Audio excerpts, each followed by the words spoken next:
Request करती हूँ।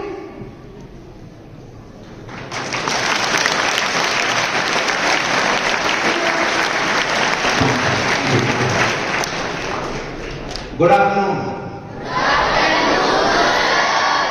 एक बार फिर से क्लियर करो, कितने बच्चे हमसे पहले मिल चुके हैं? ये पहले आवाज कम जा रही थी क्या? सबसे कितने बच्चे पहले मिल चुके हैं? हाँ, ये बात पक्की है कि मैं ज्यादा से मिल चुका हूं, देखना क्योंकि आज छोटे वाले दोस्तों के बीच में बहुत सारे हैं, है ना? और बड़े तो दोस्त हैं तकरीबन सभी के सभी, जितने साइडों में भी हैं हमारे बड़े वाले दोस्त।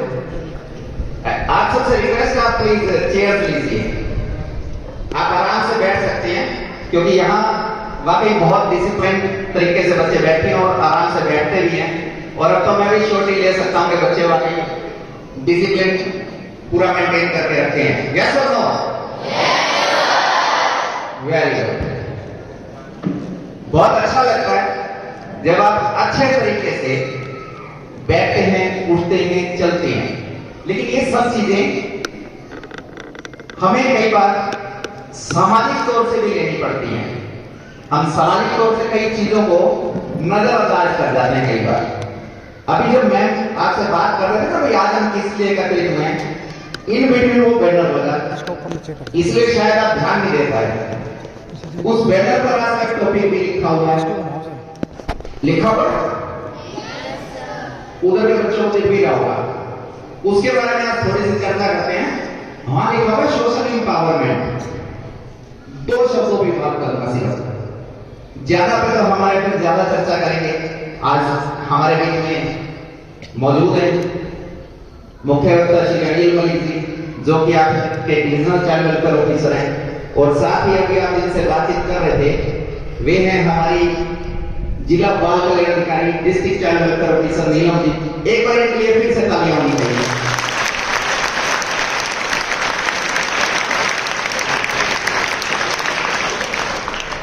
ये इस बात के लिए होनी चाहिए कि एक तो इन्होंने नया नया ज्वाइन किया, तो इनके स्वागत के लिए तो हमने तालियां बजा दी थी, और नया नया हमारे लिए पहली बार मुलाकात तो हमारे लिए तो नए भी रहेंगे, भले ही शायद 2 या 3 महीने हो गए होंगे। बनता है ना? एक बार फिर से इनका स्वागत होना चाहिए अच्छी वाली तालियों से। ये इसलिए कि वो आपके साथ रेगुलर टच में रहेंगे और यार स्पेशल आपसे मिलने आए, ये हमारा सौभाग्य, इसी बहाने हम भी इनसे मिल पाए। कई बार क्या होता है बेटा, प्रकृति के अंदर ना बहुत सी चीजें ऐसी होती है जो हम ध्यान नहीं दे पाते। प्रकृति ने भी हमें बहुत कुछ ऐसा दिया जो एग्जाम्पल्स अगर हम उठाएं तो बहुत कुछ सीखने को मिलता है। 2 तरह के पेड़ पौधे बनाए उन्होंने, अगर हम मोटे तौर पे लें तो। वैसे तो अगर हम उसको डिफाइन करने लग जाएं तो बहुत लंबे चौड़े एग्जाम्पल सेट किए जा सकते हैं, लेकिन हम मोटे तौर पे बात करेंगे 2 तरह के पेड़ पौधे। एक वो पेड़ पौधे जो अपना फल दिखा देते हैं, जैसे आम, अमरूद, केले, फल बाहर लगता है ना उनका, लगता है ना। और एक होते हैं वो जो अपना फल छुपा के रखते हैं, जैसे आलू, प्याज, अदरक जमीन के अंदर लगते हैं, ऐसा ही है। अब इन दोनों में फर्क क्या है कि प्रकृति हमें क्या चीज सिखाना चाहती है, वो आपको क्लियर होगा कि आज का टॉपिक भी क्यों आपके लिए रखा गया ऐसा कि सोशल इंपावरमेंट कैसे हम कर सकते हैं खुद के जरिए दूसरों की भी। जो फल हमें बाहर पेड़ पौधे दिखाते हैं और हम उनको जल्दी से अडॉप्ट कर लेते हैं, जब वो पकते हैं तो छोड़ भी देते हैं, अपने फल नीचे गिरा देते हैं कि हमारे काम आए। ऐसे पेड़ों को, ऐसे पौधों को लोग भी संभाल के रखते हैं, उनको समय पे खाद पानी भी देते हैं। अगर उनका हम फल ले भी लें तो उसके बाद भी उसको संरक्षित करके रखा जाता है, खाद पानी टाइम पर दिया जाता है, इसलिए कि कालांतर में समय आने पर वो फिर से हमें फल दे पाए। ऐसा होता या नहीं होता? लेकिन कुछ पौधे ऐसे होते हैं जो अपना फल छुपा के रखते हैं, वो सोचते हैं बस हमारे तक ही सीमित रहे, और वो खोद दिए जाते हैं, दोबारा से लगाने पड़ते हैं। आलू की फसल को खोदना पड़ता है, दोबारा से पौधे उगाने पड़ते हैं। प्याज हो गया, अदरक हो गई, तो ऐसे बनना है हमने कि हमें लोग संभाल के भी रखें और हमारा ख्याल भी रख पाए। लेकिन सिर्फ हमारा ख्याल रखें यहीं तक हमें सीमित नहीं रहना, हमें भी अपना फल देना पड़ेगा, अपनी शक्ति अपनी सामर्थ्य अनुसार समाज की सेवा करनी पड़ेगी, क्योंकि समाज उसी को संरक्षित रखता है जो समाज को अपनी सामर्थ्य अनुसार कहीं ना कहीं सेवा भाव से कुछ ना कुछ बांटता रहे। और इसी कड़ी में सबसे पहले तो मैं आज सबसे पहले आपके स्कूल प्रशासन में जितने भी टीचर हैं उनका धन्यवाद करता हूं कि ये निरंतर इन गतिविधियों में लगे रहते हैं ताकि आपके अपने बच्चे अपने आप को सुदृढ़ कर पाए, मानसिक मजबूती हासिल कर पाए और आगे समाज में अच्छा अपना प्रदर्शन कर पाए। तो सबसे पहले एक बार जोरदार तालियां दीजिए आपके अपने स्कूल पढ़ाने के लिए, जितने भी आपके टीचर हैं, जितने प्रिंसिपल साहब, हमारे मैनेजमेंट साहब, उन सब के लिए ज्यादा समय न लेते हुए आपके बीच में अब स्वागत करते हैं आज के आए हुए मुख्य अतिथि श्री अनिल मलिक जी का, और उनसे निवेदन करते हैं स्टेज पर आए और हमारे बच्चों का मार्गदर्शन करें। Please sir. Thank you Neeraj ji. आप सबको नमस्ते।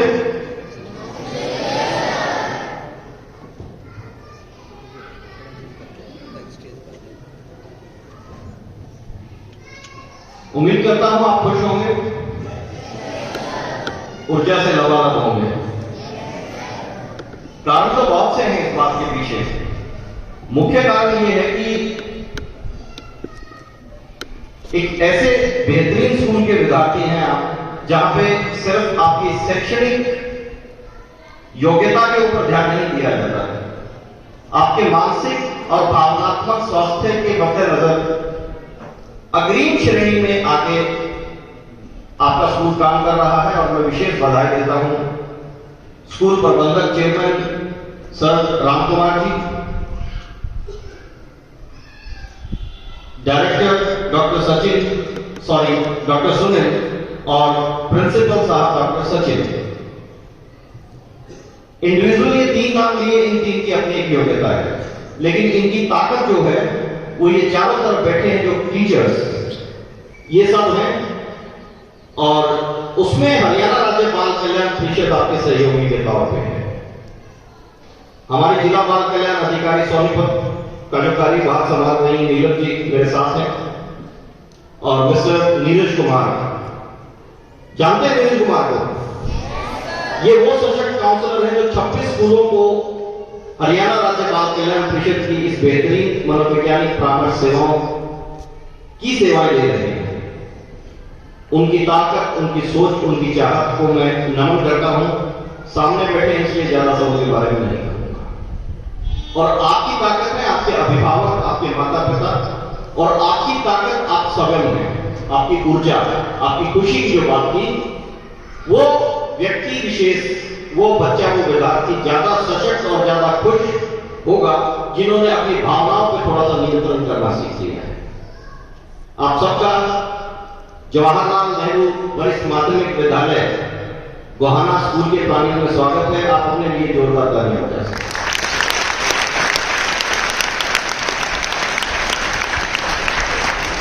नीरज जी पूछ रहे थे कि पहले कौन कौन नहीं मिला, सबने कहा कि शायद नहीं मिले, तो उनको लगा कि इतने पुराना जो एस्टेब्लिशमेंट है और कोई भी बच्चा नहीं जानता, तो वो क्लियर था कि मैडम से आप पहली बार मिले, ऐसा ही था।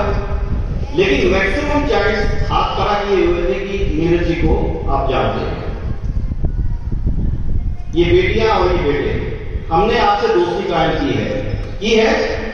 हमारे दोस्त बैठे हैं यहां, ऊंची आवाज में। और बहुत से बच्चे ऐसे हैं जो इस न्यू एकेडमिक सेशन में जिन्होंने ज्वाइन किया है, शायद मेरी मुलाकात उनसे पहली होगी, बट नीरज जी को वो भी जानते हैं। जब मैं सोच रहा था आपके बारे में कुछ ख्याल मन में चल रहे थे, और आपसे सीखने आता हूं बेटा, सिखाने के लिए मेरे पास कोई ज्यादा सा कुछ है नहीं, सिर्फ अपने जीवन अनुभव as a divisional child welfare officer, as a child welfare officer जो पूर्व में 18 वर्ष तक कार्य अनुभव रहा, 21-22 साल हो गए यहाँ से। 5 लाख से अधिक संख्या में आपकी तरह एक समूह जिसमें औसतन 2 घंटे जिनके साथ चर्चा की है, उनके अभिभावक और उनके शिक्षक, पहली मुलाकात होती है, फिर दूसरी होती है, फिर तीसरी, के काम चलता रहता है। साइकोलॉजिकल काउंसलिंग जो है कॉन्टिन्यूस प्रोसेस है और उसी कड़ी को इस बढ़ाने आए हैं। जो ख्याल चल रहा था वो ये था कि आज फिर आए हैं दर पर चलकर तुम्हारे, एट द डोर स्टेप। हमने जब इनिशियल आपको ऑफर किया तो लिखा था कि at the door step of schools हम ये सुविधाएं देंगे। आए हैं फिर आज फिर हम दर पर चलकर तुम्हारे, क्या आप हमें पहचानते हैं? सबने कहा, पूछा। आपकी अनकही प्रतिक्रिया बता रही है। बहुत से बच्चों ने हाथ खड़ा किया, बहुत से चेहरे बता रहे हैं, लेकिन मैं सबको ऑब्जर्व कर रहा था। आपकी अनकही प्रतिक्रिया बता रही है कुछ दोस्त पुराने हैं, है ना? कुछ दोस्त पुराने हैं जो हमें जानते हैं, शायद पिता की तरह दोस्त भी हमें मानते हैं? या भरोसा कायम है या नहीं अभी तक कि पिता समान दोस्त अनिल फिर आया है आपसे मिलने के लिए? तो आओ एक नए अंदाज में कुछ बात करें। तो आओ एक नए अंदाज में कुछ बात करें, पुरानी यादों को याद करें। मिले हैं एक लंबी अवधि के बाद तो बहुत सी बातें आउट ऑफ द बॉक्स जाकर इस कार्यक्रम का आगाज करें। कभी सोचा है आउट ऑफ बॉक्स थिंकिंग क्या होती है? रटी रटाई सब कुछ चल रहा है, तू ऐसे कर ले, मैंने समझाया था ना, हाँ ठीक है। हमारा एक छोटा सा दोस्त बहुत हंस रहा है, उसकी हंसी का रहस्य है मैं समझ पा रहा हूं। कहीं ना कहीं वो इस बात पर सहमत है कि हाँ बात तो ऐसी है कुछ। बेटा किसी भी विषय के संबंध में, चाहे आज बाल सुरक्षा की प्रेरक तकनीक जो आपको डिस्प्ले किया है बोर्ड पे, अपनाते हुए सामाजिक सशक्तिकरण की अनिश्चितता बेफिक्री हो जाए अगर हम अपनी भूमिका सही से निभाएं तो। या किसी भी विषय पे हम बात करते हैं ना, तो जब आउट ऑफ द बॉक्स सोचते हैं, इसका मतलब है कि किसी भी चीज को एक अलग नजरिए से देखना और अलग तरीके से करना। बहुत से अभिभावक एक पल के लिए कुछ शिकायत लेके आते हैं, उनको लगता है कि शिकायत का विषय है, शिकायत करनी चाहिए। आप में से बहुत से ऐसे बच्चे होंगे जिनके अभिभावकों को इस तरह की समस्या रही होगी और आपसे बेहतर कोई नहीं जानता। वो बच्चे किस कैटेगरी के होंगे? जब आप छोटे थे या आज भी आप छोटे हैं, तोड़ फोड़ में बहुत भरोसा करते हैं। एक गाड़ी आई तो डिसमेंटल कर दिया, पापा ने कहा 5,000 रुपए की लेके आया था, 2 हेल्पिंग वर्क लगाए साथ में। हेल्पिंग वर्क पता है कैसे लगते हैं? नारायण, गधा, बेवकूफ लगते हैं ना इस तरह के। 5,000 रुपए बर्बाद कर दिए मेरे। फिर वो अपनी बीवी को भी कहेंगे, ये देख तेरे स्कूल ने क्या किया, और बच्चा मुस्कुरा रहा कि मस्ती को मस्त है, बेफिक्र है वो। उसको नहीं मालूम कि उसको इसलिए डांट लगाई जा रही है कि उसने उस गाड़ी को डिसमेंटल कर दिया है, उसके व्हील्स खोल दिए हैं, ऊपर अगर हेलीकॉप्टर तो उसका ऊपर के जो व्हील्स खोल दिए हैं और भी स्ट्रक्चर उसको डिसमेंटल कर दिया। ये प्लास्टिक का पार्ट इधर जाएगा, ये इधर जाएगा। अब उसका मूड बदल गया, भूख लगी, वो छोड़ के एक तरफ करके अपना फिर खेलने लग जाएगा और कुछ या खाना खाने लग जाएगा। अब पूरा भरोसा हो गया है उस पिता को, उस माता जी को कि इस बच्चे ने बर्बाद कर दिया। अब जब उसको समेटने लगते हैं तो बच्चा कहता नहीं मम्मी मुझे खेलना है, और वो देखते हैं और उस पल हैरान हो जाते हैं जब वो कुछ समय के बाद उनको फिर रिस्ट्रक्चर कर देता है। कभी किया ना आपने काम? इस किसने किया है? ईमानदार से जितने हाथ खड़े किए हैं इससे कहीं ज्यादा संख्या है जिन बच्चों ने किया है। लेकिन ये ईमानदार दोस्त है हमारा। क्या नाम बेटा? क्या नाम है? प्रयास। प्रयास। प्रयास तो फिर प्रयास करेगा। तो कुछ बताते आप अनुभव कैसा? कितनी बार किया? 2 बार। सिर्फ 2 बार में कैसे मान गए? कैसा लगता था? अच्छा अच्छा लगता था। मम्मी पापा को कैसा लगता था? एलपी को मिलते थे, क्या कहते हैं?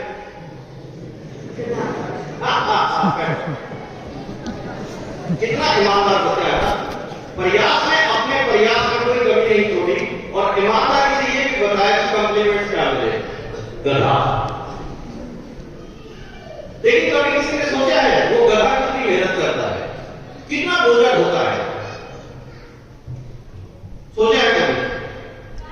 क्या हम इतनी मेहनत कर सकते हैं? करते हैं? मालिक की इतनी आज्ञा का अनुपालन करते हैं? टीचर्स कैसे कर रहे हैं, डांट रहे हैं, डंडा लगा रहे हैं, पेरेंट्स कैसे ट्रीट कर रहे हैं, करते हैं? हम खिन्न हो जाते हैं, गधे की तरह ना, टॉलरेंस नहीं है हमारा। वो पीछे से डंडा लग रहा है, लातें लग रही है, बोझा ढो रहा है, वो चल रहा है मस्ती में, और हम एकदम से एक थप्पड़ लगा, क्या बात है, क्यों मारा, है ना? आप क्ले मॉडलिंग करते हैं, मिट्टी के खिलौने बनाए, आप वेस्ट मेटेरियल जो है उससे कोई प्रोडक्ट तैयार करते हैं, करते हैं? कभी किया होगा? या आपने कागज की कश्ती बनाई होगी, आती है? एरोप्लेन बनाया होगा? ये है क्या सब? किसने सिखाया? कहीं आपने ऑब्जर्व किया कि वो अंकल वो भैया कैसे बना रहे हैं, या आपके टीचर ने आर्ट एंड क्राफ्ट की क्लास है, कुछ बताया, सिखाया, आपका इंटरेस्ट है उस फील्ड में, आप पढ़ गए, आपके मन में कोई नया विचार आया, थॉट प्रोसेस है ना, आपने लिख दिया। लेकिन ये क्रिएटिविटी, ये आउट ऑफ द बॉक्स जो हम सोचेंगे, करेंगे, करते हैं, ये आहिस्ता आहिस्ता इसमें कमी आ रही है। किस ग्रुप को? जो सोशल मीडिया पे जाता है,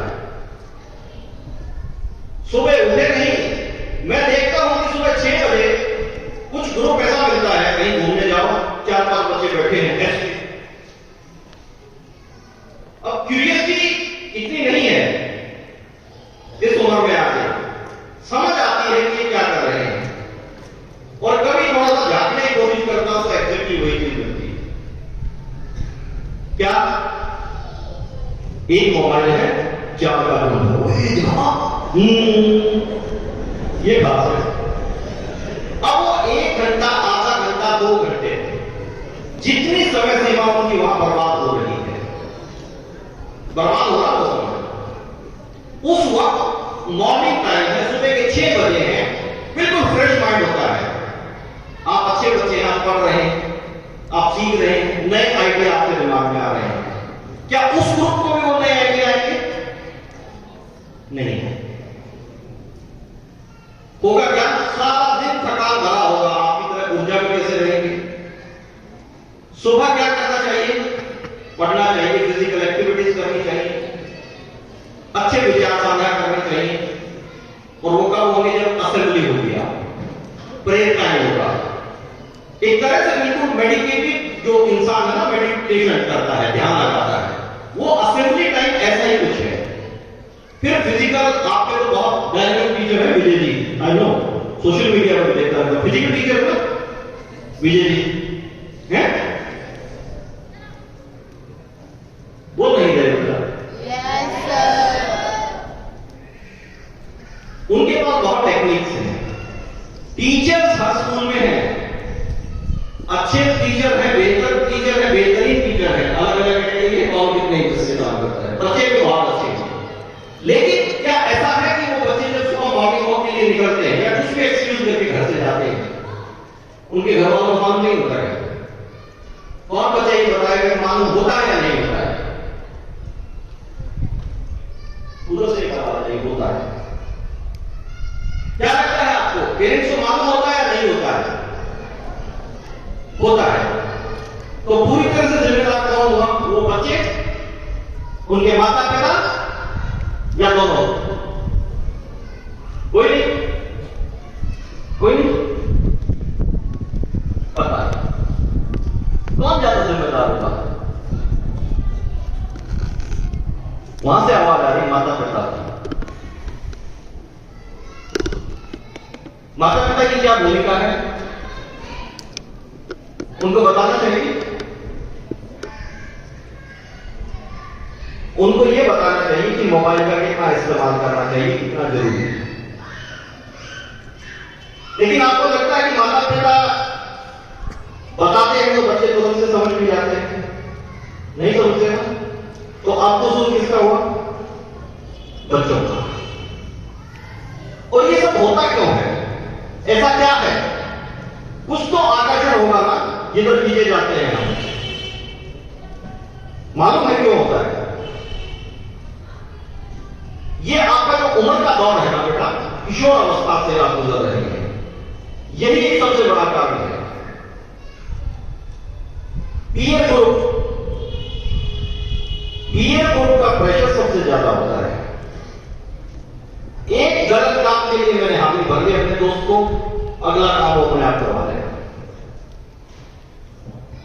देख लो बताऊंगा। दूसरा क्या कारण है?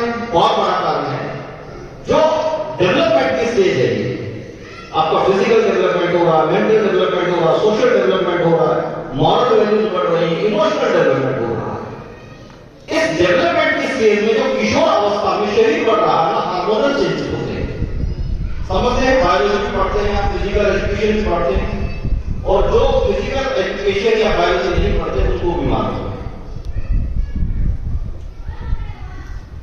हार्मोनल चेंजेस की समझ है? बताता। आपके घर में गैस चूल्हा सबके पास है? या बर्तन कोई भी जिसमें आप गर्म पानी करते हैं, चूल्हा, लकड़ी, उपले और गैस चूल्हा तो मैक्सिमम के पास है। दो पतीले आप लीजिए, बताओ कि फिजिकल जो चेंजेस आ रहे हैं, जो फिजिकल डेवलपमेंट है, ये हार्मोनल कैसे चेंज होते हैं, क्या होता है? दो पतीलों में पानी लिया है, 5 लीटर, 3 लीटर, 2 लीटर की नहीं, और इक्वल एक साइज एक जैसा पानी ऊपर से भर दो उसको, एक को ढक्कन से ढक दो, एक को छोड़ दो खुला, और अब आप 15-20 मिनट के लिए अपना काम करो। पूरी चीज लेन पूरी है, आप अपने काम में व्यस्त हो गए, तो 20 मिनट के बाद आके देखो अब क्या सीन मिलेगा आपको। एक पतीला हो जो आपकी उम्र का है, किशोर है, आप ढक रखा है, ढक रखा है, कुछ नहीं बोलना, मेरे को जानना है क्यों? ऐसे तो होता है ना। अच्छे से साहस करके अगर कोई बच्चा पूछता है कि मुझे कुछ ऐसी फीलिंग हो रही है, ये क्या है, समझाकर, इशारा कर दिया समझाकर, क्या लगता है ऐसे समझ जाते हो? ये सुनो, लेकिन ऐसा सुनते हो ना, समझाकर उस पतीले को इसी तरह ढक के रख दिया और दूसरे को खुला छोड़ दिया। जब 20 मिनट के बाद, 30 मिनट के बाद आप देखोगे तो जो खुला पतीला है उसमें क्या नजर आएगा आपको? बताइए, क्या नजर आएगा? कुछ नहीं, पानी तो ऊपर ही रहा होगा, वाष्पीकरण बन के अपने आप उड़ रहा है, यही कहना चाह रहे। और जो ढका हुआ है बेटा, वो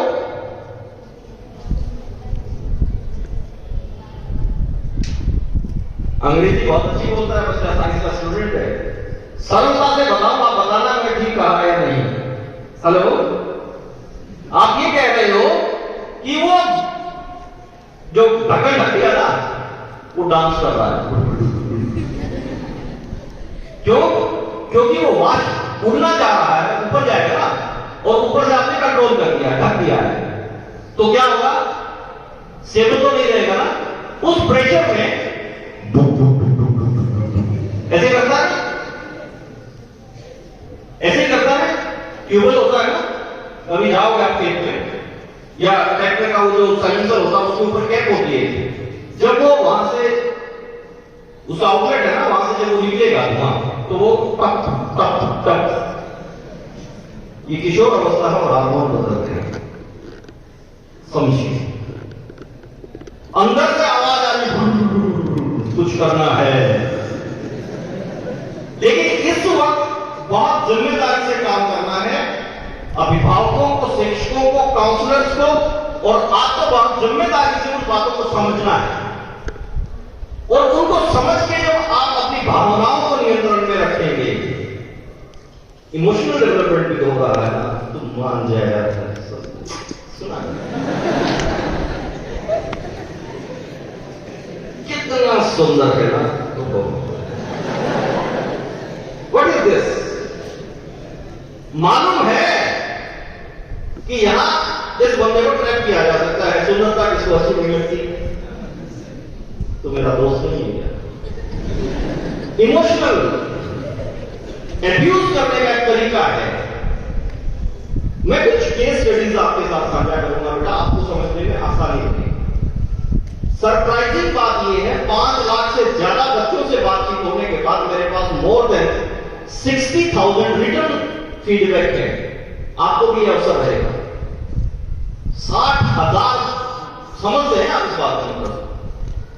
उसके आंकड़े ये बताते हैं कि आजकल एक नया ट्रेंड चल पड़ा है। कोविड ने बहुत प्रभावकारी नतीजे दिए हैं। कोरोना में 2 साल तो हमें सब अपने आप से भी दूर कर दिया, इसलिए फिजिकल एक्टिविटीज हम कम करते थे, डरते थे बात नहीं जाएंगे। मेंटल एक्सरसाइज कम हो गई क्योंकि ऑनलाइन हो गया सारा। जो चल रहा है वो भी ठीक है, जो नहीं चल रहा वो भी ठीक है। टाई लगा दी, शर्ट डाल दी, नीचे छोटे निकल डाल दी। मम्मी पापा कहीं कॉपी कर दो, हाथ को धो दो, शर्ट बिल्कुल तैयार है। यानी कि स्क्रीन पे जो दिखाया जाता है विजुअल मॉडल में, डिजिटल मॉडल में, पर जो हो रहा है वो भी ठीक है, जो नहीं हो रहा है वो भी ठीक है। हम कहीं ना कहीं बहुत पिछड़ गए हैं, और आज फिर क्यों नहीं हम आउट ऑफ बॉक्स सोचते कि क्या ऐसे चलेगा सब ठीक है। जीवन हमारा है, जीवन का निर्माण करना है। इसमें क्या कमियां हैं, क्या खामियां हैं, उनको सुधारना है। हार्मोनल चेंजेस को समझना है, भावनात्मक नियंत्रण सीखना है। अगर ये कला विकसित हो जाती है बेटा, तो आप एक सशक्त युवा होंगे। कल आने वाला समय आपका है और आपकी भूमिका बहुत महत्वपूर्ण है। या तो आप साल उम्र मुंह लटका के रहो, उदास उदास रहो, ढीले ढाले से रहो, या आप चुस्त दुरुस्त रहो। हमारे अब क्या है बेटा, ये ऊर्जा कहां से आती है? ऊर्जा आती है सकारात्मक काम से। अब क्या ये बड़ा मुश्किल था विषय समझाना? आपके टीचर बहुत एफिशिएंट है, वो अच्छे से समझाते हैं, लेकिन पेरेंट्स को ये साबित क्यों नहीं करना है, क्यों नहीं करते? कौन बच्चे ये ईमानदारी से बताया कि माता पिता हर उस विषय पर बात करते हैं जो हमारी उम्र के मद्देनजर जरूरी है? Any brave child. मैंने तो किसी को नहीं कहूंगा, मैं तो बीइंग पेरेंट्स अपनी भूमिका अदा कर रहा हूं। कौन बच्चा ये कॉन्फिडेंटली कहेगा कि हमें कम से कम ये तो मालूम है कि किसी के देखने का तरीका ये है, सही है, छूने का तरीका है, ये बिल्कुल सही है, बैड टच, गुड टच, ये तो मालूम होगा। कौन ऐसा बच्चा है जो ये कहता है ये नहीं पता आपको? किसी ने छू दिया, हमें क्या पता था बैड टच है, ऐसे ये ठीक है। आगे कॉन्फिडेंट, सबको मालूम है कि गुड टच और बैड टच के बारे में आपको मालूम है। खड़े हो जाएगा, खड़े हो वही खड़े हो। बहुत बहादुर फटा है, बहुत बहादुर बेटा है, मालूम है। शब्द आपको भी मालूम है, आपको भी मालूम है, आप भी बेटा आपको भी मालूम है, मालूम नहीं। ऐसे बच्चे बहुत जानते हो आपको बेटा, आपको गुड़िया, चलो मालूम है आपको, सबको मालूम है, आपको भी मालूम, पूरे ऊपर आ जाओ, मुझे भी जानना है। बहुत अच्छे बच्चे,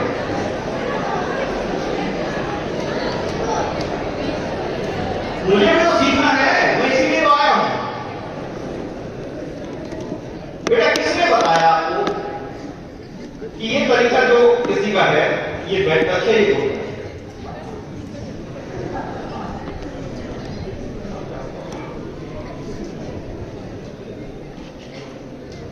बेटा जी किसने बताया आपको? बहुत अच्छे से भरोसे से कि हाँ मालूम है आपको बेटा। बहुत अच्छे से तो सारा क्रेडिट पेरेंट्स को दे दे। तालियां बजाओ।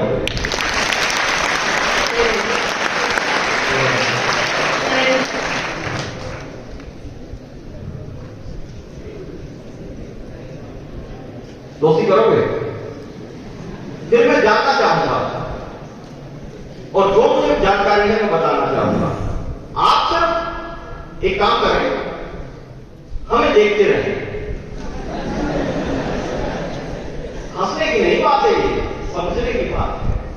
आप पहले देखें कि हम दोस्ती कैसे कायम करते हैं, उसके बाद फिर जब डिस्कस करेंगे बैड टच और गुड टच कैसे होता है, फिर मैं आपसे भी कुछ पूछ सकता हूं। What's your name? शुक्र। Class good. पापा ने बताया, मम्मी ने बताया, दोनों ने बताया, तो दोनों ने और आपको फिर तो समझ में आ गया?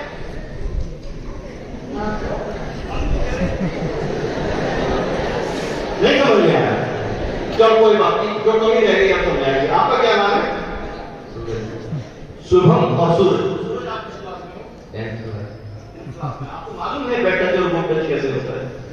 पक्का? आपका क्या नाम है? दिवांशु। आपको भी मालूम है? और पूरे कॉन्फिडेंट हैं आप? वही आपको बैड टच करेगा तो आपको मालूम हो जाएगा। और बेटा आपका नाम? आपको पूरा भरोसा है? हैं? कोई बैड टच नहीं कर सकता ना? श्योर? आपका नाम बेटे? पूजा। 9 A2 A1 A2 आगे भी है तो आप पूरा भरोसा है? और आपका नाम? प्रीति। आप भी कॉन्फिडेंट हैं कि कोई बैड टच नहीं करेगा? चलो हमने शेक किया, दोस्ती कायम की। यहां किसी को अनकंफर्टेबल तो नहीं लगा कि ये क्या कर रहा है? बैड टच तो नहीं किया? किया है क्या? किया है? नहीं किया है, बता दो। आपका क्या कहना है? बैड टच किया है या नहीं किया? पक्का ना? पक्का भरोसा है ना? और आप क्या कहना चाहेंगे? तो पूछ रहा हूं।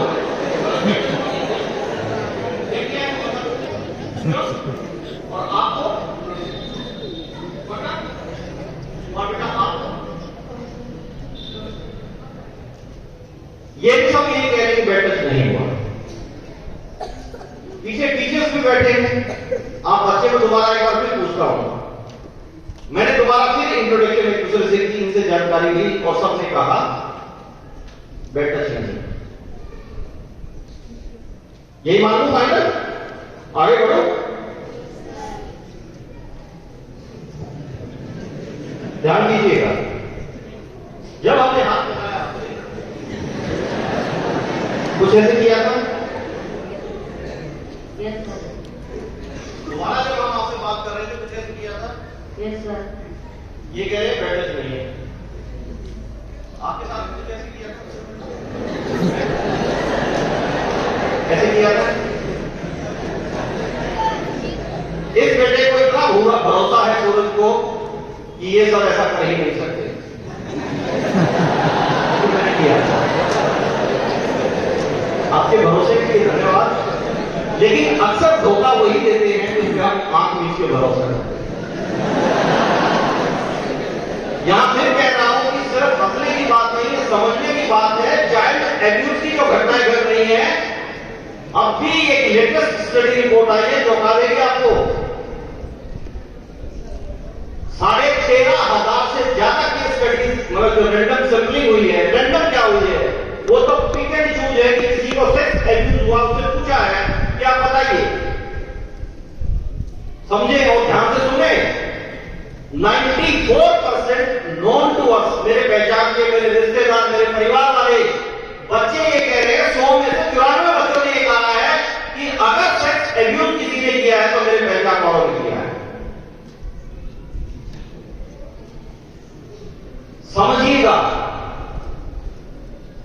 कीजिएगा, इस बच्चे को, ये छोटा है, 6th क्लास में है, लेकिन किशोर अवस्था में प्रवेश कर चुका है।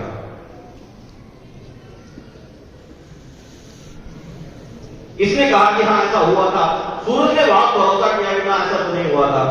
आपका क्या कहना है? ऐसा किया था मैंने या नहीं किया? ये सर ऐसे किया था या नहीं किया था या नहीं किया था या नहीं? Yes sir. कितने परसेंट आ गया 6 में से? 94 हो गया या नहीं हो गया? हो गया या नहीं हो गया? बेटा बेखबर नहीं रहना है, एकदम से जागरूक रहना है। 5 सेंसेस जो है ना हमारी इंद्रिया, वो देख कैसे रहा है, बात कैसे कह रहा है, उस बात का औचित्य क्या है, पीछे की भावना क्या है। कोई स्पर्श कर रहा है तो कैसे कर रहा है, शेक कर रहा है, दैट्स गुड। लेकिन व्हाट इज दिस? हाँ भैया क्या हाल है? हाथ पीछे कर। आपको हाथ पीछे नहीं ठीक से पकड़ना था, और ये क्या तरीका है समझिएगा। God bless you. चलो बहुत अच्छे बच्चे। आपका शरीर आपको इशारा कर देता है बेटा। अगर कोई गलत मकसद से, गलत तरीके से आपको छू रहा है तो आपका शरीर इशारा कर देता है। जो ढक्कन ढका हुआ ना, उस वक्त किशोर अवस्था है। तरीका क्या है? उस पानी को इस्तेमाल करने से पहले क्या करोगे आप? ढक्कन को रिमूव करोगे या ढके रखोगे? तरीका क्या है? ऐसे उठाया, ऐसे ही करेंगे। एकदम से वो टुक कर रहा है, हमने उठाया और ऐसे कर दिया, ऐसे ही करेंगे। कितने बच्चे सहमत हैं? ऐसे ही करेंगे। कितने बच्चे सहमत हैं? मैं बताऊंगा बेटा, पीछे मत, मैं बताऊंगा। क्या बेटा ठीक है तरीका ये एकदम से? बोलो मत। क्या होगा इससे? हाथ जल जाएगा, सबको मालूम है। तरीका क्या है?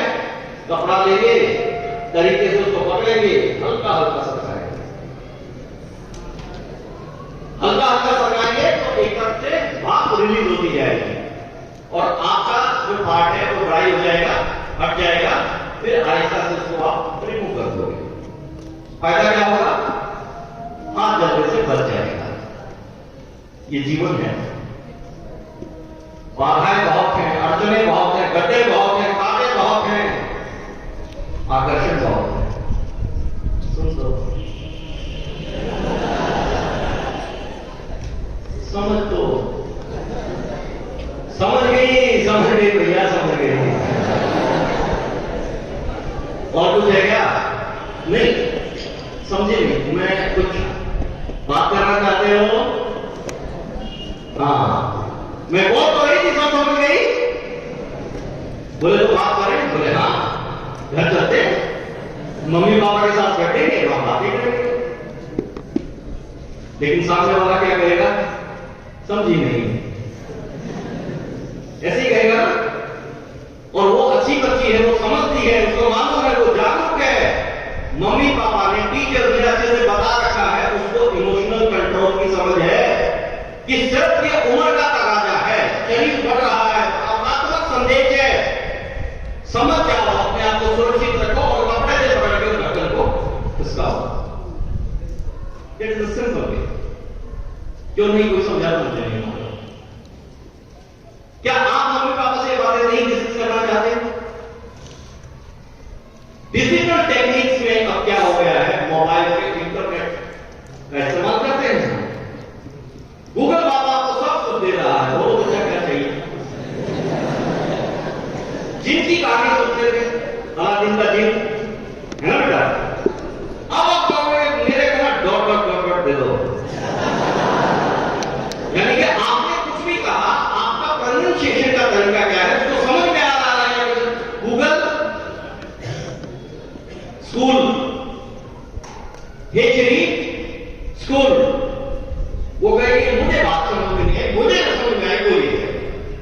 और ही कुछ आ गया उसकी जगह। और आपने कहा कि ये क्या है, मैं इसको भी देख लूं, नहीं, क्योंकि आपने तो चाहा ही नहीं।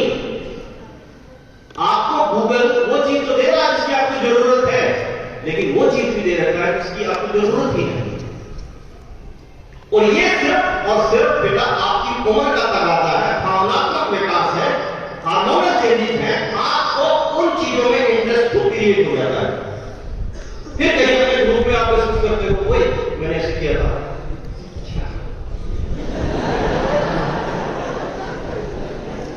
फिर क्या हुआ, कुछ नहीं हुआ, आपने बंद कर दिया। अब उसकी जिज्ञासा शांत, और एक जिज्ञासा बढ़ गई, कैसे क्यों किया, क्योंकि जरूरत नहीं है भाई।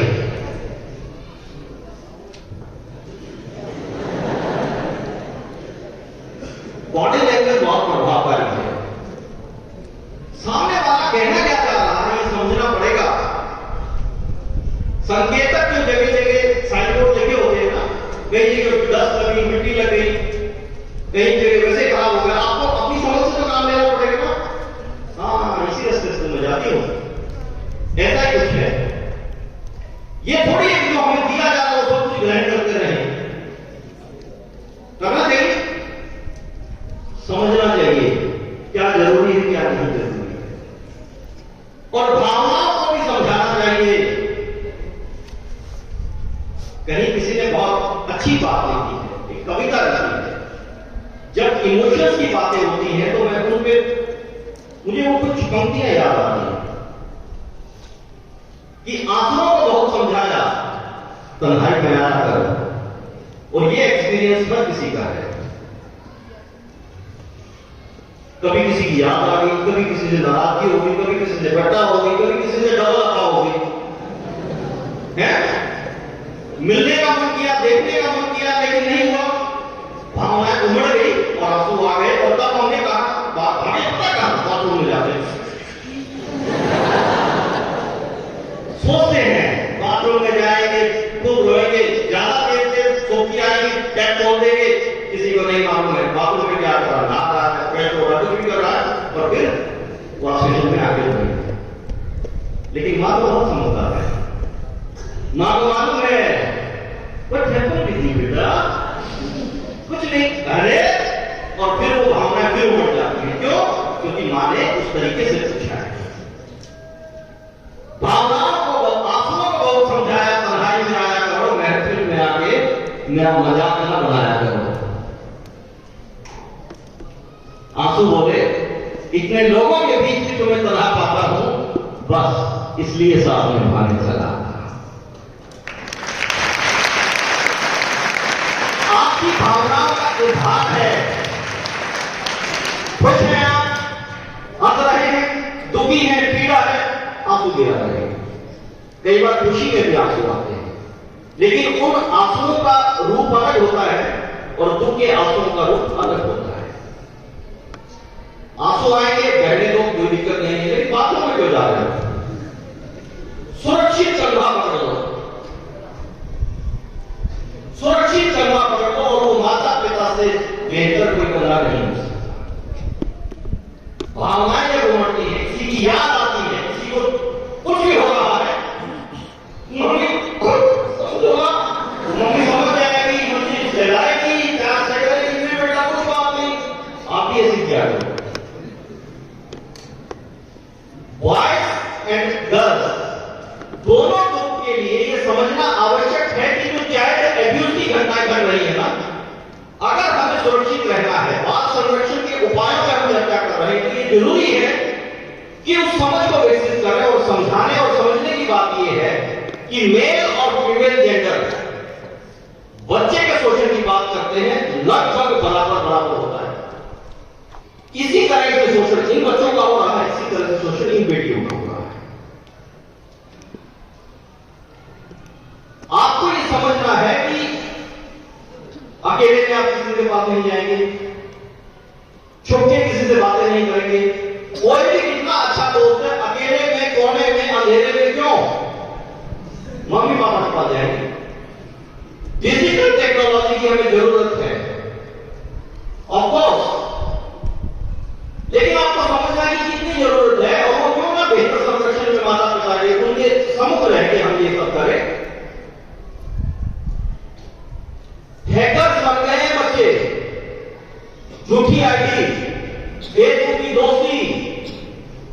जिंदगी तबाह हो रही है।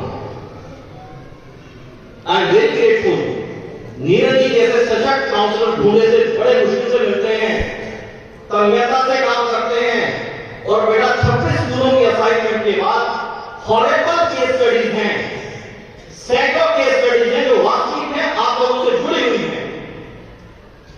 आई वुड लाइक टू शेयर एक सच्ची घटना बताता हूं आपको।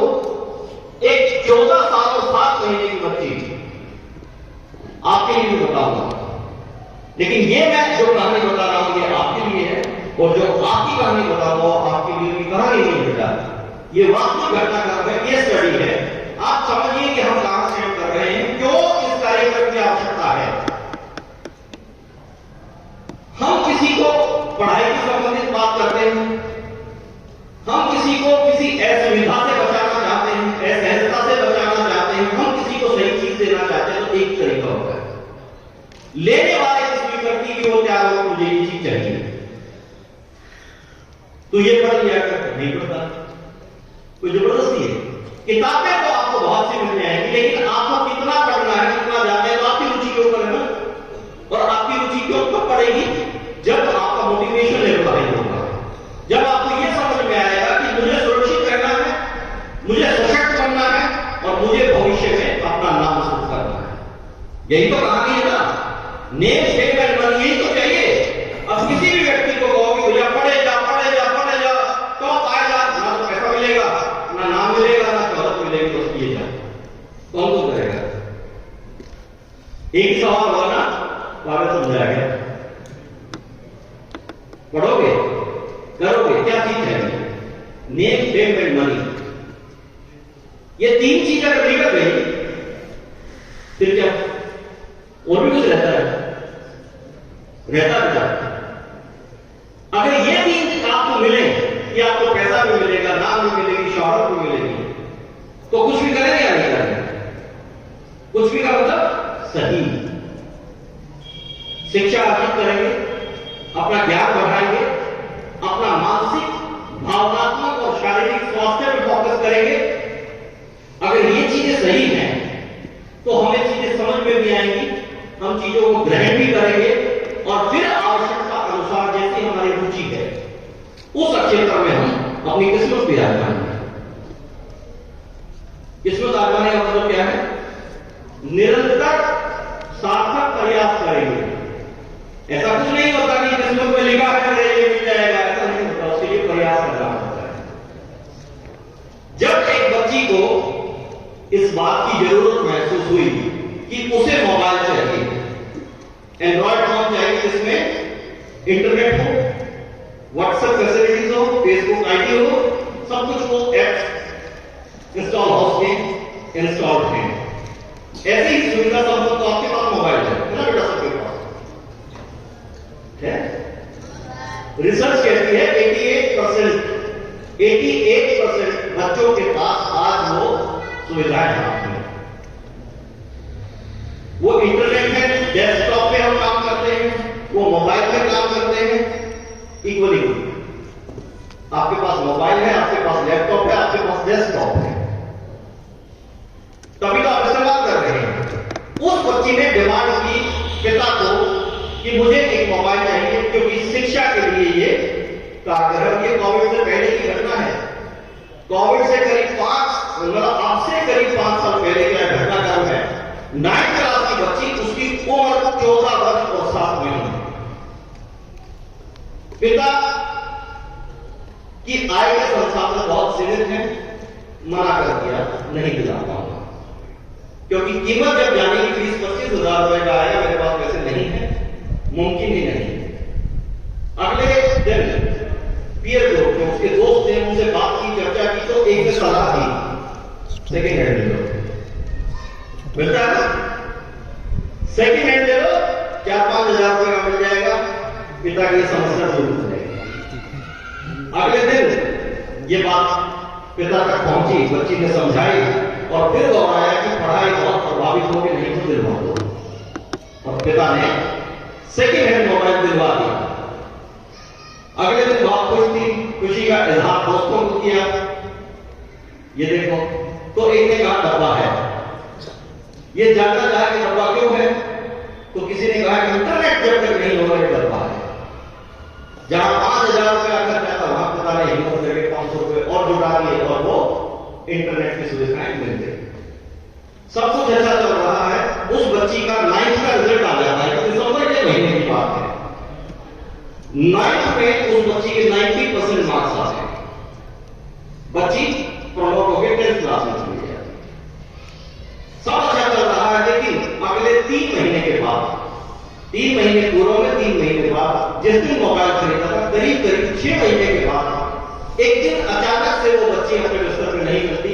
घर वाले हैरान हो जाते हैं, तलाश की जाती है, बच्ची घर में नहीं है, बच्ची घर से गायब है, मोबाइल स्विच ऑफ है और बच्ची लापता है। FIR दर्ज की जाती है शाम को। 3 दिन लगातार प्रयास किया जा रहा है, दिन रात ढूंढा जा रहा है। कंसर्न डिस्ट्रिक्ट में डिप्टी कमिश्नर और सुप्रीम पुलिस के पर्सनली संज्ञान में ये मामला है, अखबारों में घटना प्रकाशित हुई है। लेकिन 3 दिन बीतने के बाद 4th डे इवनिंग में वो बच्ची जैसे घर से वापस जाती है, इसी तरह वापस आ जाती है।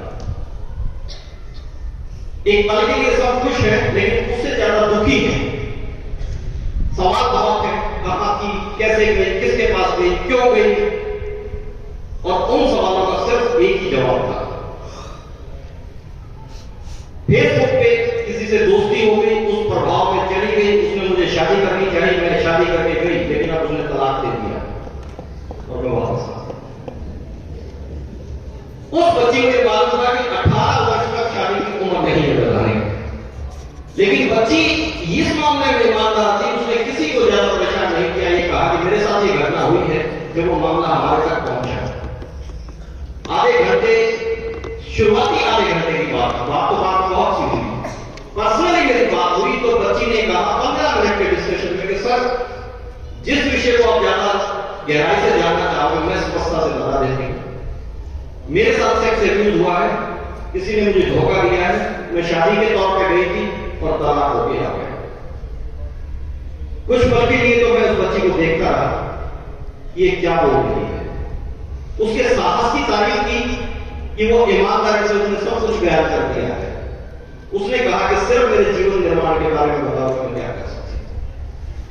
मैं सिर्फ एक संदेश देती हूं सभी बच्चों को, बेटों को भी, बेटियों को भी, बहनों को भी, भाइयों को भी। उसने जो कहा,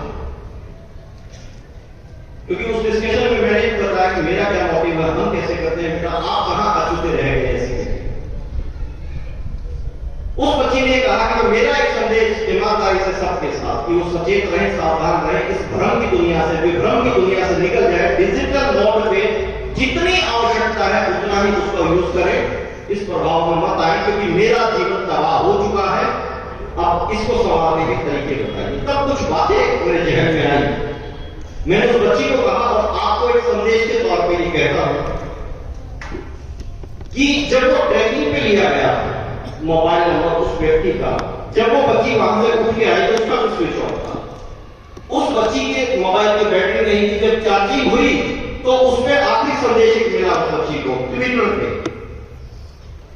डाइवोर्स, मैं तुम्हें तलाक देता हूं।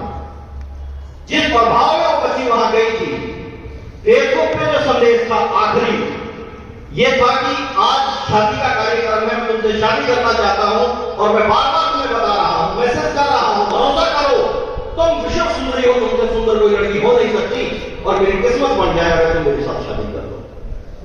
और इस प्रभाव में आज वो बच्ची घर से चली गई। जब वो ट्रैकिंग पे लिया तो 42 दिन के बाद उस व्यक्ति की आइडेंटिटी डिस्क्लोज हुई। वो नागालैंड से बिलोंगिंग थी और वो लड़का, वो व्यक्ति 24 साल का, किसी ढाबे में वेटर का काम करता था। उसने उस बच्ची को बरगला दिया।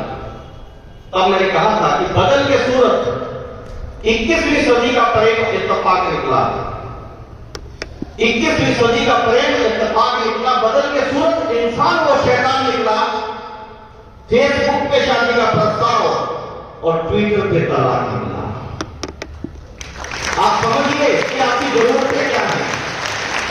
आप खुद से बात कीजिए, माता पिता से बात कीजिए। बच्चों, आपके संरक्षण के लिए, आपके मोटिवेशन के लिए मैं नमन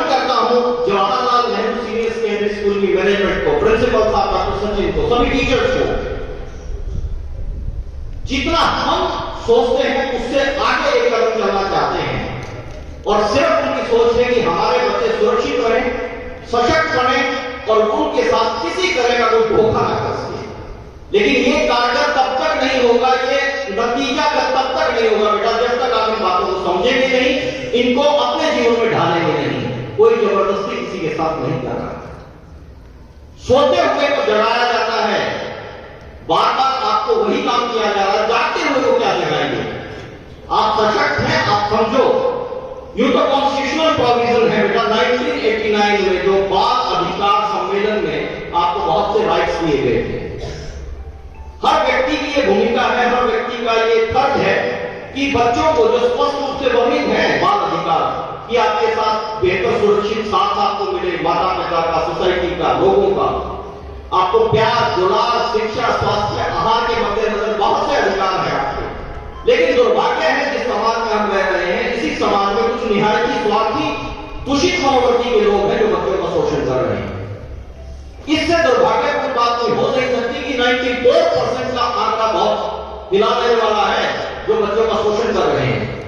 आप अगर सुरक्षित रहना चाहते हैं तो जागरूक रहिएगा, लाइव इंटरेक्शन कीजिएगा, संवाद जारी रखिएगा माता पिता के साथ, टीचर्स के साथ, मन की जिज्ञासा को शांत कीजिएगा।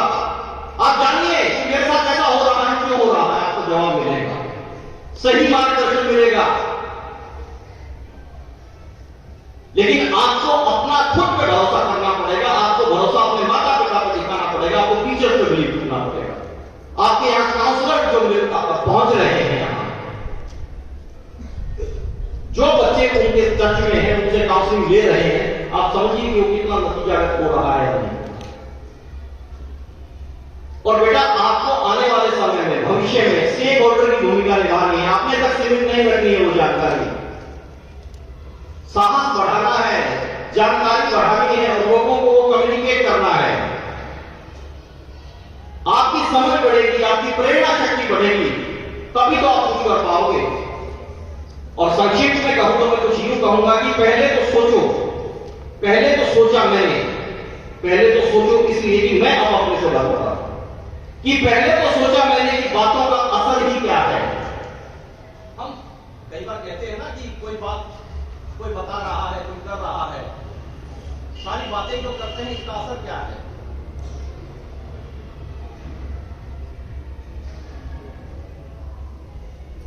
आ रही आवाज आ रही है पीछे?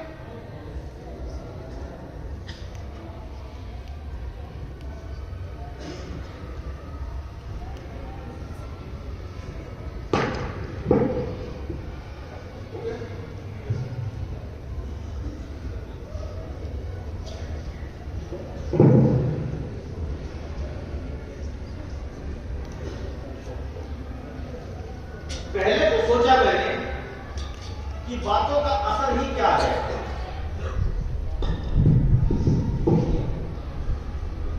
एहसास हुआ तब मुझे जब किसी ने किसी बात से मुझे चौंका दिया। इस बात का मतलब समझे,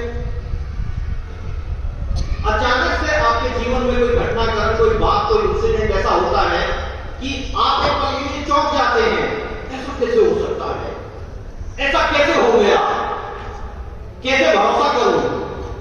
आपकी छोटी सी उम्र में भी कुछ बार ऐसा घटनाक्रम आवश्यक भाव से रहा होगा कि आप चौंक गए। अब किसी भी बच्चे को मैं, आप बेटों से ये बात करता हूं कि मैंने आपको भी केस स्टडी साझा की तो कोई ना कोई तो ये भी चौंक गया होगा कि ऐसे भी होता है क्या, ऐसे कैसे हो गया, महसूस हुआ, या सबको ये लगा कि हाँ होता हो गया होगा, नहीं लगा ना।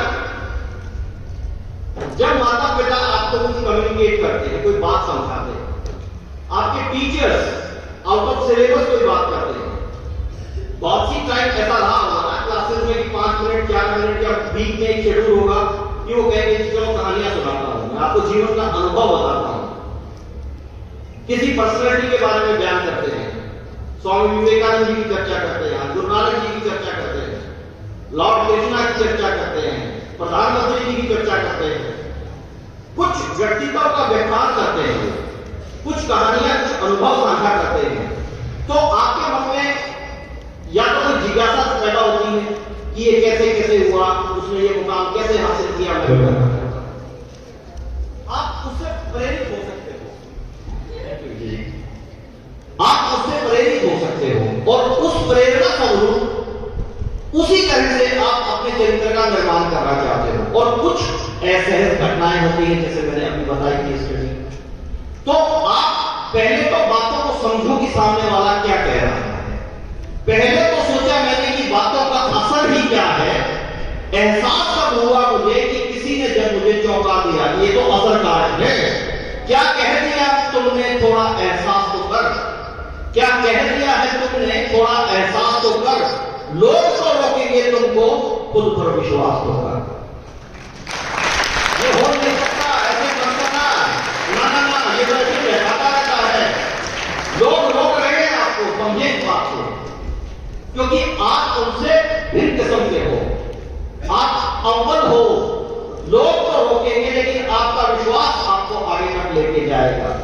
कहीं कहीं बातों में अगर पूर्ण सच्चाई है, कहीं कहीं बातों में अगर पूर्ण सच्चाई है, फिर इसे दोहराने का बार बार अभ्यास तो कर, रिपीट करो, एक्सरसाइज को दोहराओ। अगर सच है तो निरंतरता बढ़ा, निरंतरता बढ़ा। किसी चीज को अलग नजरिए से देखने और सोचने का मानसिक अभ्यास तो कर, आउट ऑफ बॉक्स। लीक पर तो चलते हैं सभी, लीक पर तो चलते हैं सभी, खुद की नई राह बनाने का प्रयास तो कर। सुनो सबकी, सुनो सबकी, लेकिन कहीं कहीं बात के मतलब को समझने का जरा एहसास तो कर। नतीजे भी आएंगे सकारात्मक, नतीजे भी आएंगे सकारात्मक। मेरे दोस्त, निरंतर प्रयास तो कर। अगर आपने प्रयास करना छोड़ दिया, दोहराना छोड़ दिया, याद रखिएगा कि practice makes a man perfect. आपको आगे पीछे समझ में नहीं आ रहा, आपकी रुचि नहीं है, बार बार दोहरा रहे हो, बार बार आपको समझाया जा रहा है। एक दिन वो आएगा जब आपको रुचि पैदा हो जाएगी और आप समझने लगोगे। जिस दिन उस विषय में रुचि होगी पैदा आपकी, तो अव्वल दर्जे पे आप आओ। लेकिन आपको अपने भरोसे को डगमगाने नहीं देना है। आप सिर्फ व्यक्तिगत चीज की मत सोचिएगा कि मेरे साथ तो सब कुछ ठीक है, मुझे क्या ठेका ले रखा है, क्योंकि ये क्या कॉमन सा वर्ड है लोगों के लिए, मैंने ठेका ले रखा है। अरे भैया, आप सोशल एनिमल हो, समाज के प्रति आपकी भूमिका है, आप बड़े हो गए हो, आपको समझ है, आप छोटे बच्चे को समझा सकते हैं। क्योंकि उसकी अगली जनरेशन में आपका छोटा भाई भी हो सकता है, जब आप और बड़े हो जाओगे आपकी संतान भी होगी। यह प्रोसेस ना चलते रहना चाहिए। व्यक्तिगत हित की सिर्फ मत सोचिएगा, सोचिएगा कि जिस समाज के हम हिस्सा हैं वो कैसे सशक्त बने। क्योंकि सामाजिक सशक्तिकरण की भूमिका जब हम अपने निभाएंगे तो उसमें हमारे वृद्ध भी, हमारी महिलाएं भी, हमारी बेटियां भी, हमारी बहन भी, हमारे बच्चे भी, हम सब हैं। उसमें सबकी अपनी अपनी भूमिका है। हम चाहते हैं कि हमारे बच्चे सशक्त हों, हम चाहते हैं हमारी बेटियां सशक्त हों, हम चाहते हैं कि हमारे बड़े बुजुर्ग सशक्त हों, हम चाहते हैं हमारे युवा सशक्त हों, हम चाहते हैं कि महिलाएं सशक्त हों। और वो तब होंगे जब हमारा समाज सशक्त होगा। क्योंकि समाज में हर व्यक्ति की अपनी भूमिका है। नहीं समझे? आप जब तक सशक्त नहीं हो सकते, जब तक समाज सशक्त नहीं होगा। बस जरूरत है आपके बेहतर कॉन्ट्रीब्यूशन की, आपकी सोच की, सशक्त आशी व आशावादी नजरिए की। और शुरुआत की खुद से शुरू कीजिए, आज से और अभी से शुरू कीजिए। डोंट वेट, निकल कर लेंगे। और बेटा ये तब मुमकिन हो सकता है जब हर व्यक्ति अपने जीवन के बारे में समान अधिकार और महत्वपूर्ण लेने की अक्षमता रखता हो। मेरे घर में अगर बेटी है, मेरा घर में अगर बेटा है, तो एक समान अधिकार होने चाहिए। एक तरह से उनको अवसर सुनिश्चित होने चाहिए।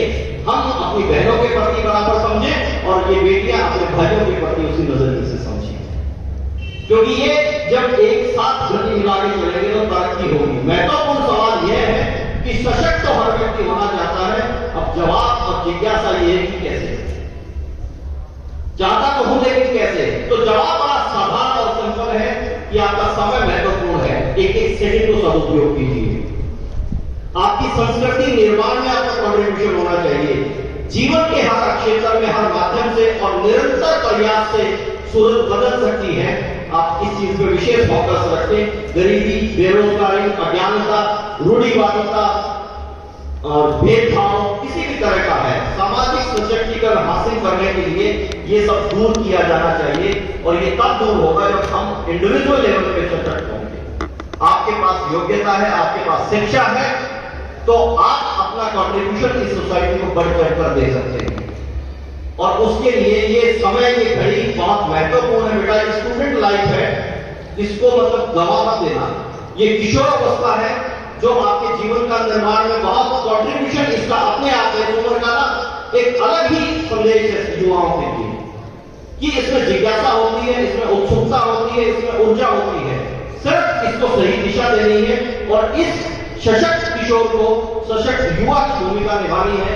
और 25 साल के करीब जब आपकी उम्र पहुंच जाएगी, आप इतने परिपक्व हो जाओगे कि आपको मालूम होगा कि क्या आपने खो दिया और क्या आपने बचा दिया।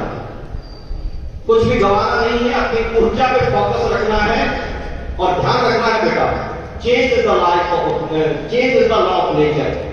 ये समय है संघर्ष का, पीड़ा का, कष्ट का, असहजता का निकल जाएगा। मैं तो इसको रंगीन समय कहता हूं, खूबसूरत समय कहता हूं। सिर्फ आपको इन रंगों को कायम रखना है और याद रखना है कि बदलती है फिजा। वेदर बदलता है, कभी ठंड है, कभी गर्मी है, कभी बारिश है, कभी हरे पत्ते हैं, कभी पतझड़ है, ऐसे ही होता है। बदलती है फिजा, बदलते हैं नजारे। बदलती है फिजा, बदलते हैं नजारे। तुम अपना प्रयास करो, ज्यादा मत रहो दूसरों के सहारे, मन से विश्वास करो। तो चलेगा तो मैं कहूंगा नहीं, मेरा क्या काम है, उसका अपनी जगह काम है, आपका अपनी जगह काम है। आपकी अपनी प्रायोरिटीज होनी चाहिए। आप एक चेकलिस्ट बनाइए कि आपकी प्रायोरिटीज क्या है, उसको डेली टेक कीजिए, डेली असाइनमेंट अपने आप को दीजिए। अपना होमवर्क जो किया है उसकी टेस्ट असाइनमेंट आपको तैयार कीजिए, अपना टेस्ट लीजिए, ईमानदारी से उसको चेक कीजिए। जो चीजें समझ में नहीं आती अपने टीचर से पूछिए। चलोगे तो मंजिल होगी करीब, चलोगे तो मंजिल होगी करीब। रुक रुक कर थम कर बैठ जाओगे तो कुछ हासिल नहीं होगा। जो चाहते हो मुकाम हासिल करना तो खुद के पांव पर ही चलना होगा। निशाना साधना होगा पहले, फिर तीर को लक्ष्य पर छोड़ना होगा। Set your goal. एग्जाम का टाइम बहुत करीब आता जा रहा है। आधे से आधा सेशन किया, मैं तो कहूंगा कि अब सिर्फ 2 से 3 महीने बाकी हैं आपके पास। 1 जनवरी के बाद आपके प्रैक्टिकल फाइनल एग्जाम शुरू होने जा रहे हैं, ऐसा ही है। सीबीएसई ने डिक्लेयर कर दिया है, हरियाणा बोर्ड पे डिक्लेयर कर रहा होगा, कर दिया। जो मेरे संज्ञान में वो ये है कि आपके पास ये कुछ दिन बाकी हैं अपने आप को नई तैयारी करने के लिए। इसके बाद आप रिवीजन मोड में आ जाएंगे। टीचर्स भी कहेंगे जितना पढ़ लिया उसको दोहराओ, जो सिलेबस छूट रहा हो तो पढ़ लो। ये शिक्षा के साथ साथ अपनी उम्र पे फोकस रखो और अपनी उम्र में जो ऊर्जा पनप रही है इसको ठीक दिशा दो। बातों को साझा करो। जीवन की सार्थकता सिद्ध होती है दोस्तों लक्ष्य से। कोई भरोसे से नहीं बता सकता है कि आपके जीवन का लक्ष्य क्या है। एनी क्या है आपके जीवन का लक्ष्य क्या है, आप अपने जीवन से हासिल क्या करना चाहते हो, कोई बता सकता है? बेटा अगर जीवन का कोई लक्ष्य नहीं है कि मुझे जीवन से हासिल क्या करना, जीवन तो कुदरत ने दे दिया ना, अब ये तो मुझ के ऊपर निर्भर है कि जीवन को कितना निचोड़ना है। टावल को डिप किया धोने के लिए, उसको निकाला बाहर, तार में डाल दिया। आप जैसा बच्चा आया उसने कहा कि ये तरीका थोड़ी है, कहा कुछ नहीं, समझ लिया। उसने डिप किया 2 बार ज्यादा, डिटर्जेंट में अच्छी तरह डाल दिया और 4 बार अच्छे से निचोड़ दिया, फिर झटका दिया, फिर उतार में डाल दिया। कौन सा जल्दी सूखेगा? दूसरे वाला बुद्धू पहले वाले में हो सकती है, अगर वो शाम को ढलने से पहले नहीं सूखा, क्या पहले दूसरे में होगी? नहीं होगी। अगर आपका निर्धारित लक्ष्य है तो कामयाब पहले आप होगे या मेरे जैसा होगा, जो मिल जाए वो ठीक है।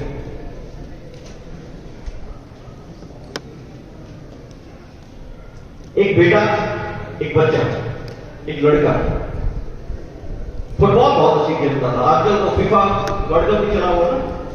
फुटबॉल बहुत अच्छी खेलता था। उम्र 16 साल की, 10+2 का स्टूडेंट, +1 मतलब अब +2 में फुटबॉल होता है। उनकी स्कूल में एकेडमी में बहुत अच्छा खेल रहा है। पिताजी का कमिटमेंट है कि बेटा मैं तेरे साथ हूं, बस परवाह मत करना। डेली प्रैक्टिस के लिए चलेगा तो साथ चलूंगा। करूं, बोले परेशान कमाल कर दिया, मेरा दोस्त है तो खास यार। तेरा जीवन अगर सुधर रहा है तो मेरा भविष्य तो सुधर रहा है, मैं तो निश्चिंत हुआ है, सशक्त बेटा है। इस कमिटमेंट के साथ वो बच्चा रोज प्रैक्टिस करने आता है, पिता रोज लेके आते हैं, जी जान लगा देता है, उसका विजन है, उसका गोल सेट कर रखा है कि मुझे ना फुटबॉल का चैंपियन बनना है, मुझे अव्वल दर्जा हासिल करना है, पैशन है मेरा, जुनून है फुटबॉल।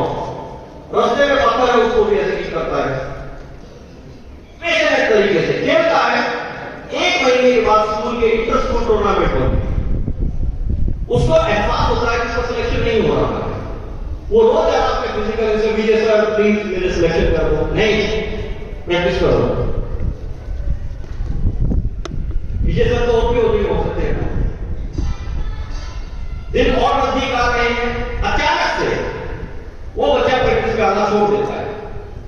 15 दिन के बाद वो बच्चा रोकता है ग्राउंड में, मालूम होता है कि 3 दिन के बाद फाइनल सिलेक्शन होनी है और 1 सप्ताह बाकी है फाइनल टूर्नामेंट में। जैसे ही ग्राउंड में पहुंचता है कहते सर प्लीज मेरा सिलेक्शन कर दो, बस देखना क्या कमाल कर खेलूंगा, हमारा स्कूल जीत जाएगा।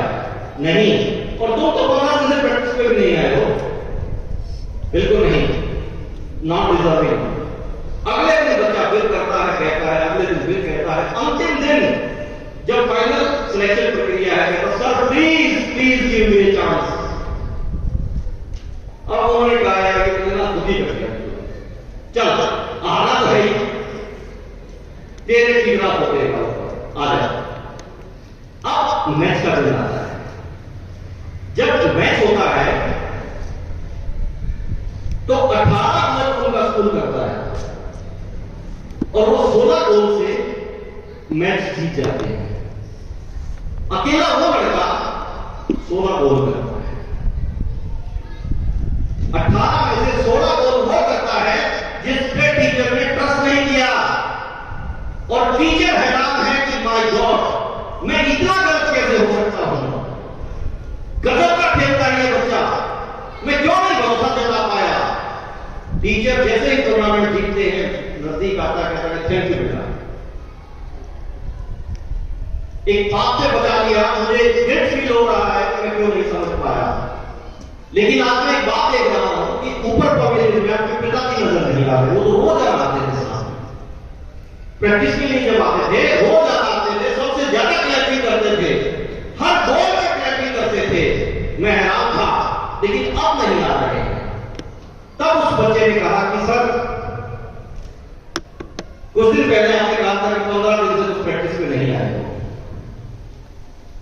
अब तो मतलब भी नहीं, कैसा मैं जानबूझ के नहीं आया, ऐसा नहीं, मेरी मजबूरी थी क्योंकि मेरे पिताजी का स्वर्गवास हो गया, इसलिए आप नहीं आए हैं। और मुझे ये भरोसा है उनका और मेरा जो कमिटमेंट था वो आज ऊपर से देख रहे हैं, पूरी आंखों से देख रहे हैं। शायद आपको मालूम नहीं, बाय बर्थ मेरे फादर ब्लाइंड थे, रोज आप मुझे प्रैक्टिस के लिए लेके आते थे। हम कितने बच्चे आंखों वाले माता पिता को धोखा देने की कोशिश करते हैं, छुपाते हैं, बातें नहीं करते हैं। अगर उस बच्चे को एक रोल मॉडल मान लिया जाए और उससे बड़ा रोल मॉडल उस पिता को मान लिया जाए जो पेरेंट्स की भूमिका है, वो ब्लाइंड है फिर भी कह रहे हैं तेरे साथ हूं हमेशा, चिंता मत कर। कभी आपने कोई सीन देखा होगा, कोई पिक्चर में देखा होगा कि किसी हाथी को ट्रांसपोर्ट करके सर्विस वाले दर्शन तो लेके जाते, देखा होगा कुछ होगा। तो कभी ऐसा देखा है कि पीछे से कुछ लोग कोशिश कर रहे हैं, एक आदमी 2 आदमी 10 आदमी चल चढ़ जाओ, देखा है क्या? हाथी इतना बलवान होता है, इतना वजन होता है, वो 4 लोग उसको चढ़ा देते हैं, कभी सोचा है? हाथी को भी मालूम है, हाथी को सिर्फ ये मालूम है कि गिर गया तो मेरे पीछे संभालने वाले खड़े हैं, इसलिए वो ऊपर चला जाता है। एक बिलीफ सिस्टम है, हमें उस बिलीफ सिस्टम को स्ट्रॉन्ग करना है। हाथी को भी मालूम है, आग को भी मालूम है और उस माता पिता को भी मालूम है, लेकिन एक दूसरे का साथ, एक दूसरे का भरोसा हमेशा कायम रखिएगा बेटा। और जीवन में अगर गोल है, फुटबॉल का वो बच्चा चैंपियन रहा, अगर उस गोल पोस्ट को हटा दें हम, गोल किए जाओ, गोल होंगे क्या? अगर आपका स्पष्ट लक्ष्य नहीं है जीवन में कि मुझे क्या बनना है, मैक्सिमम चाइल्ड्स क्या करते हैं? यही सोचते हैं डॉक्टर बनूंगा, नहीं, मेडिकल साइंस का मतलब डॉक्टर, यही सोचते हैं।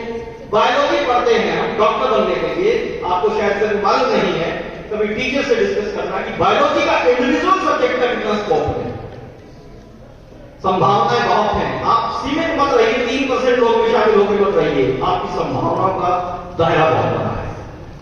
सिर्फ आउट ऑफ बॉक्स सोचना है,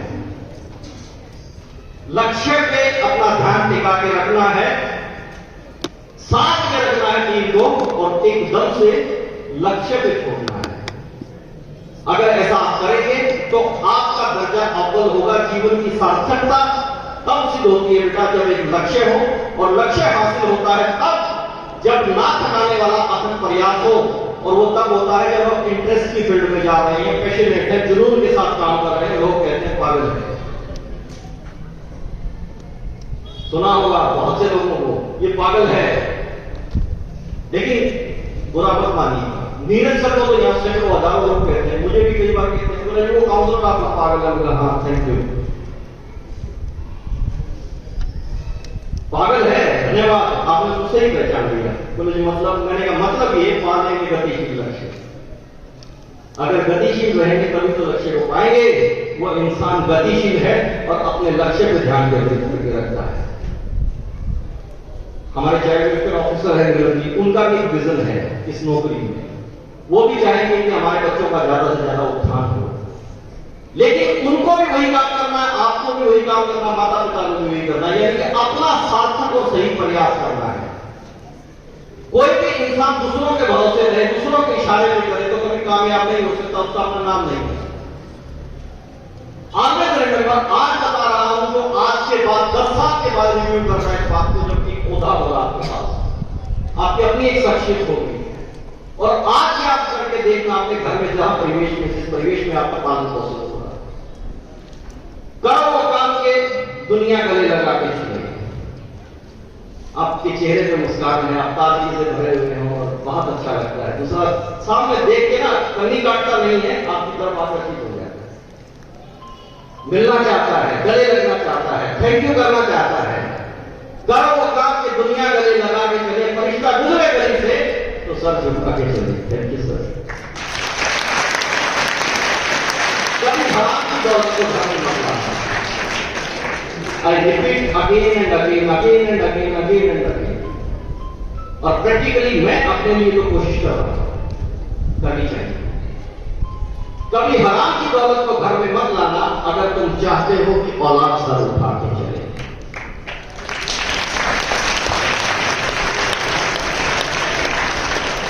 अथक प्रयास जो आपको थकने लाते, हर प्रयास के बाद ईमानदारी से आत्म अवलोकन कि मैंने कोई गलती तो नहीं की है, गलती की है तो सुधार लो।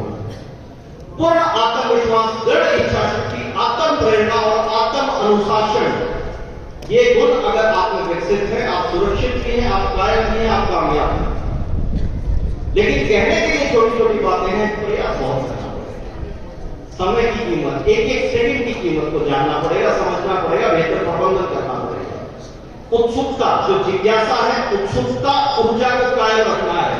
जिज्ञासा शांत नहीं होनी चाहिए, जिज्ञासा से नए नए सवाल पैदा होंगे। पूछिएगा, आज भी अवसर आपके लिए है, इस सेशन के अंत में आप पूछिएगा कोई आपका सवाल है तो, और मैं वो अवसर अभी सुनिश्चित करने जा रहा हूं आपको। लेखन कार्य में अपना इंटरेस्ट बढ़ाइए, राइटिंग स्किल आपकी अच्छी होनी चाहिए, और आप लिखोगे ना, जब फ्री माइंड से आप लिखते हो तो कुछ ना कुछ आपके मन में ख्याल आते हैं, दिमाग में जो ख्याल होते हैं ना, बिजली की तरह कई बार चौंक जाते हैं, कुछ आइडिया आ जाता है, उसको लिखिएगा। लेखन कार्य में अपनी रुचि बढ़ाइए, और जो आपको संपूर्ण बनाता है, क्योंकि आपके पास ना आउट ऑफ बॉक्स बहुत बड़े बड़े आइडिया आते हैं। सोचिएगा, नजरिए को विकसित कीजिएगा, बार बार लिखा हुआ आपके अवचेतन मन में बैठ जाता है, स्क्रीन के अंदर। हेल्पिंग बुक का सहारा लेते हैं, नोट्स का सहारा लेते हैं, वो असरकारक इतने नहीं होते। अगर वही नोट्स आप खुद प्रिपेयर करते हैं, फिर शॉर्ट नोट्स बनाते हैं, फिर मेन कंटेंट्स को सिलेक्ट करते हैं, अंडरलाइन करते हैं, बार बार लिखते हैं, वो आपके अनकॉन्शियस माइंड में चला जाता है, जो लॉन्ग टर्म मेमोरी जिसकी बात करते हैं। जब आप एग्जामिनेशन हॉल में बैठते हो तो एकदम से क्लिक करते हो, ओ ये तो याद आ गया। क्यों? क्योंकि आपने उसकी प्रैक्टिस की है, बार बार लिखा है। लिखने का मतलब सिर्फ लिखना नहीं होता, जब आप लिखते हो ना उसको बार बार दोहराते हो, उसको समझ भी करते हो। इसलिए लिखने की आदत डालिए। कार्य योजना प्रेरणा आपकी जो भी हो, वो लक्ष्य निर्धारित होना चाहिए और आपको स्पष्ट होनी चाहिए कि यस ये मुझे चाहिए, आई कैन डू इट। कर सकते हैं ना? अब ये अवसर पहले आपको, फिर अंत में 5 मिनट में अपने लिए रखूंगा। अपने लिए क्या रखूंगा वो आपके लिए ही है, लेकिन मैं आपको एक आखिरी संदेश जरूर दूंगा। कोई भी मन में किसी भी तरह का सवाल है किसी बच्चे का, हमारे दोस्त का? No sir? कौन बच्चा किसी भी तरह का कोई सवाल करना चाहता है, कोई भी जिज्ञासा है, पूछिएगा। ये अवसर बार बार नहीं मिलेंगे आपको। 2 मतलब होते हैं बेटा। पहला, कुछ भी समझ में नहीं आया, क्या ऐसा हुआ है? ऐसा हुआ है? दूसरा, बिन बताए सब कुछ समझ लिया, मन में जो सवाल थे उनका समाधान मिल गया, क्या ऐसा है? लेकिन उसके बावजूद भी हमारी बेटियां बहुत अच्छी बेटी है। क्या नाम बेटा? भूमिका अपनी भूमिका अदा करेगी, भूमि अपनी भूमिका अदा करेगी। समझ रहे हैं? सब बच्चों की तरफ से आपके मन की जिज्ञासा, जो भी सवाल आपके मन में इस वक्त चल रहा है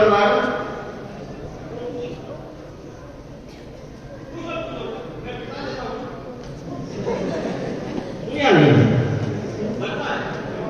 दोस्त लगता हूं, पूछो।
कौन बेटी पूछेगी? साहसी बची, एक बेटी बहुत अच्छी है। पूछो आप पूछे? ऐसा क्यों? बेटा आप पूछो, आपका नाम क्या है? बहुत अच्छी बेटी है, गुड गर्ल। क्या नाम है? अंशु। कौन सी क्लास है?